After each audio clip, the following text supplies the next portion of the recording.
አተ አቤት ና ወዲህ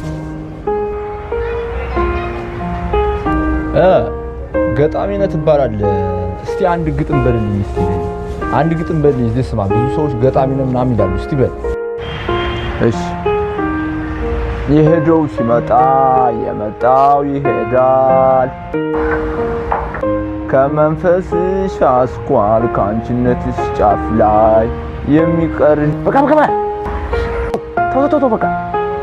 አሁን ስንት ገጣሚ ባሉበት ይሄን ያህል ገጣሚ ነኝ ብለህ ታቀርባለህ? አንተ ነው ጎበዝ ነው ምናምን ሲሉ ነበር ማለት። ከዚህም በኋላ እንደዚህ አይነት ግጥም ገጣሚ ነኝ ብለህ የገጣሚዎቹ ስራ ታበላሽ። በሚቀጥለው አዲስ ግጥም ተለማመድና ቆንጆ ግጥም ይዘና እሺ ስታከለስ።